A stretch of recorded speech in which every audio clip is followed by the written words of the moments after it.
High, আমি স্নিগ্ধা। জানি তোমরা আমার নাম জানতে চাওনি, তাও বললাম।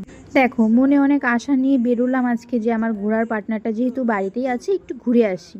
কিসের ঘোরা? একটু যেতেই নামলো বৃষ্টি। আর কি করা যাবে, এখন ওয়েট করি বৃষ্টি কমার। আর এদিকে ওয়েট করতে করতে আমি অধৈর্য। মোটামুটি 8 ঘন্টা ওয়েট করলাম। 8 ঘন্টার মতো আমাদের আটকে রেখে এবার ছাড়লো, কারণ বৃষ্টিটা একটু কমলো, তাই আমরা বেরোলাম।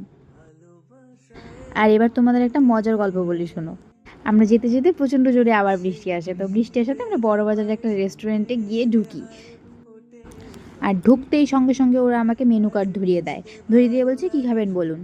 আর আমার যেহেতু এগুলো খাওয়ার একদমই প্ল্যান ছিল না, তো অগত্যা মধুসূদন কী করা যাবে, আমি সবচেয়ে কম দামের যে আলুর পরোটা উপরে দেখো 40 টাকা, আমি ওটাই অর্ডার দিই, একটাই, দুজনে মিলে খাই। আর খেতে খেতে ভিডিও করতে আমার সবচেয়ে লজ্জা লাগে।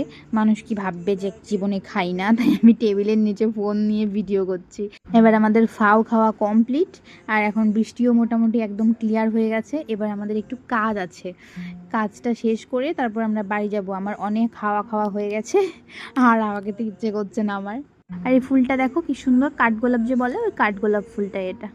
আর আমার কপালে তো সাগর দিঘি যাওয়া হচ্ছেই না, আজকেও হলো না, আগের দিনও হলো না। জানি না কার অভিশাপ লাগলো ভাই। এসছিলাম তো হাওয়া খেতে, হাওয়া তো এমন হাওয়া খাওয়ালো আমাকে যে সারা শরীর আমার ভেজা। এবার বাড়ি যাই, বাড়ি যাওয়ার পথে কিছু কেনাকাটাও করার আছে আমার, মানে বাড়ির জন্য। তো এই জিনিসগুলো নেব, নিয়ে তারপর বাড়ি যাব। এই যে আমার সব কিছু জিনিস নেওয়া কমপ্লিট। ও হ্যাঁ, কালকে তো শনিবার, তাই একটু পনিরও নিয়ে নিলাম। অনেক খাওয়া খাওয়া হয়ে গেছে, এবার চলো বাড়ি যাই, আমার হাতে অনেক কিছু আর ভিডিও করতে পারছি না। টাটা, বাই, থ্যাঙ্কস ফর ওয়াচিং।